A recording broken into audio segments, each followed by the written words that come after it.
আসসালামু আলাইকুম, welcome back to my another video. আজ অ্যাডোবি ইলাস্ট্রেটরের দ্বিতীয় ক্লাস। এই ভিডিওতে আমরা নতুন একটি টপিক নিয়ে আলোচনা করব। আপনারা দেখছেন গ্রাফিক্স আর্ট ইউটিউব চ্যানেল, সাথে আছে আমি আহাত। চলুন তাহলে ভিডিও শুরু করা যাক। আজকের আলোচনার বিষয় হচ্ছে মেনুবার এবং টুলবার।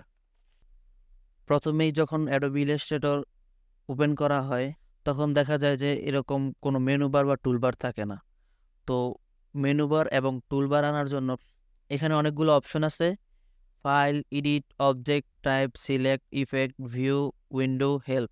এখান থেকে উইন্ডো অপশনে চলে যেতে হবে। উইন্ডো অপশনে যাওয়ার পর এখানে কয়েকটা অপশন নিচেই আছে টুলবার। এখান থেকে টুলবার, তারপর অ্যাডভান্সের নিচে আছে বেসিক। এখানে বেসিক অপশনে ক্লিক করতে হবে। বেসিক অপশনে ক্লিক করলে এরকম একটা প্যানেল চলে আসবে। এটাই হচ্ছে আমাদের টুলবার। এবং উইন্ডোতেই টুলবারসের উপরে কন্ট্রোল বারটি আছে। কন্ট্রোল বারে ক্লিক করলেই আমাদের এই উপরে যে কন্ট্রোল প্যানেল ওটা চলে আসবে। তো এই আমাদের যে অ্যাডোবি ইলাস্ট্রেটর, এখানে টুলবার এবং মেনুবার এই দুইটার অনেকগুলো কাজ রয়েছে। আমরা এখন এগুলা নিয়ে আলোচনা করব। তো প্রথমে শুরু করা যাক টুলবার নিয়ে। টুলবারের প্রথম অপশনেই আছে সিলেকশন টুল, আর ডাইন পাশে আছে direct selection tool. Selection tool এবং ডাইরেক্ট সিলেকশন টুল আমাদের অলওয়েজ কাজে লাগে। যেই কোনো ডিজাইনে, যেই কোনো কাজে আমাদের সিলেকশন টুল এবং ডাইরেক্ট সিলেকশন টুল ব্যবহার করতে হবে, এটা মাস্ট। সিলেকশন টুল হচ্ছে, মনে করেন এখান থেকে আমরা কোনো একটা শেপ আঁকলাম। আঁকার পরে এখান থেকে মুভ করার জন্য এটা আমাদের সিলেকশন টুল বা ডাইরেক্ট সিলেকশন টুল আমাদের ইউজ করতে হবে। সিলেকশন টুল দিয়ে ক্লিক করলে এটা এক জায়গা থেকে আরেক জায়গায় সরাসরি মুভ করা যায়। কিন্তু ডাইরেক্ট সিলেকশন টুল দিয়ে শুধুমাত্র পাথ, বা যদি সিলেকশন না করা থাকে শুধুমাত্র পাথ মুভ করানো যায়। যেরকম এই যে দেখা যায়, শুধুমাত্র পাথ যেটা আছে ওইটাই হচ্ছে আমাদের মুভ হয়। তো এখানে আমাদের যেই শেপগুলো আছে, শেপের মূলত দুইটা জিনিস থাকে, একটা হচ্ছে ফিল আর একটা হচ্ছে স্টক। তো এটা আস্তে আস্তে সামনে আলোচনা আসবে। সিলেকশন টুল এবং ডাইরেক্ট সিলেকশন টুলের পরেই আছে পেন টুল। পেন টুল হচ্ছে যে কোনো কিছু আর্ট করার জন্য আমাদের পেন টুলের কাজ অনেক বেশি। আমাদের অ্যাডোবি ইলাস্ট্রেটরের মেন থিমই হচ্ছে পেন টুল। যে কোনো কাজের ক্ষেত্রে আপনার পেন টুল এটা লাগে। কোনো কিছু আর্ট করার ক্ষেত্রে সরাসরি যেগুলা রেক্টেঙ্গেল টুল বা এই যে পলিগন টুল, ইলিপস টুল, এসব টুলগুলো বাদে অন্য যে কোনো শেপ আঁকতে গেলে আমাদের পেন টুল ব্যবহার করতে হয়। তো পেন টুলের কাজ অনেক বেশি।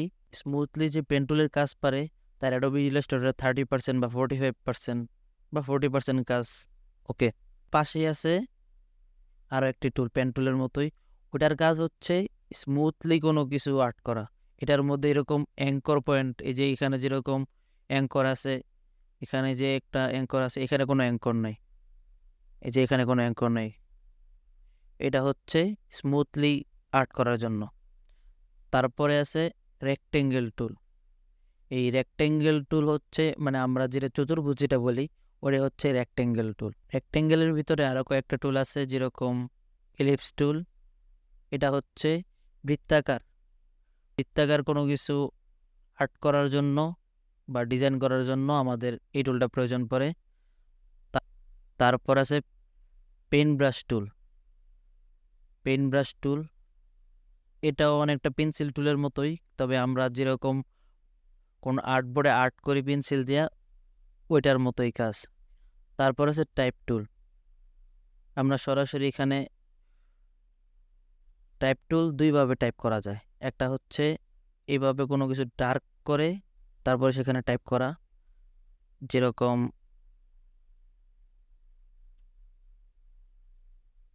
আমি লিখলাম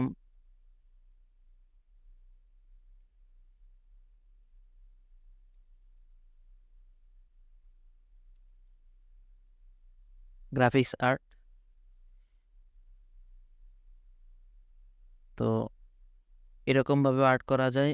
অথবা সরাসরি এখানে ক্লিক করার পরেই, মানে টাইপ টুলটাই ক্লিক করার পরেই সাথে সাথে টাইপ করা যায়, কোনো বক্স না নিয়ে।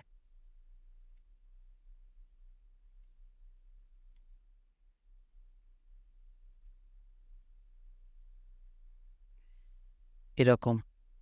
তো এই দুইটার দুই রকম সুবিধা। যদি আমি নির্দিষ্ট জানি যে আমার এতটুকু লাগবে টাইপ করার জন্য, তো তখন যেই টাইপ টুলের যেই বক্স ওটা নিয়ে নেওয়া ভালো। আর যদি আমরা কতটুকু লাগবে ওটা না জানি, তাহলে এইভাবে সরাসরি টাইপ করাই ভালো।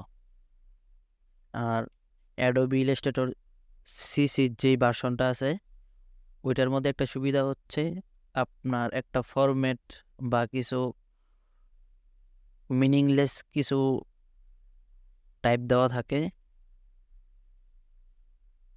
এটা হচ্ছে অ্যাডোবি ইলাস্ট্রেটর সিসি ভার্সনের সুবিধা।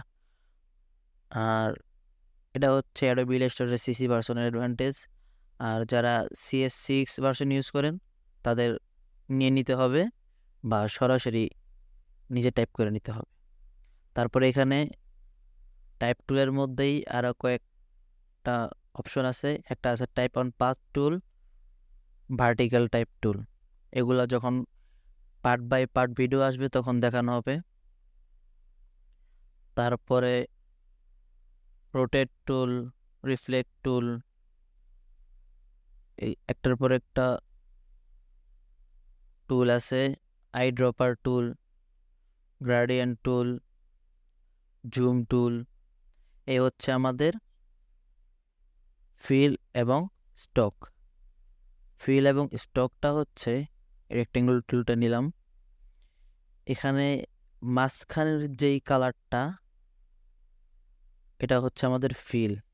আর যে সাইডের যেই কালার, ওটা হচ্ছে মানে সাইড বলতে যেই বর্ডারটা আছে, ওই বর্ডারটা হচ্ছে আমাদের স্টক।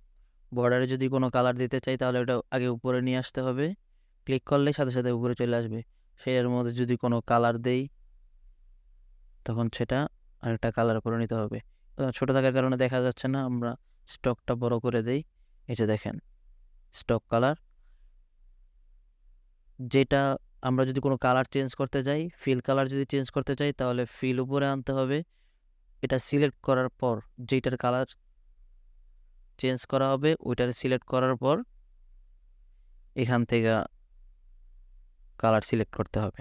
যদি আমরা স্টক কালার চেঞ্জ করতে যাই তাহলে স্টক কালার চেঞ্জ করতে হবে। এ হচ্ছে টুলবার।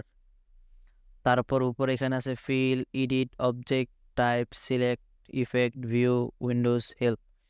ফাইল, এখানে কিভাবে নতুন ফাইল ওপেন করতে হয়, কিভাবে সেভ করতে হয়, ম্যানুয়ালি প্রত্যেকটা দেখানো আছে। কিভাবে এক্সপোর্ট করতে হয়, এডিটের মধ্যে কিভাবে কপি করতে হয়, পেস্ট করতে হয়, রিডু, আনডু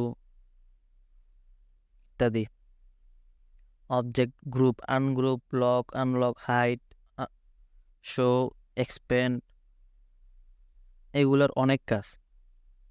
টাইপের মধ্যে change case, upper case, lower case, এগুলোর কাজ মূলত বেশি।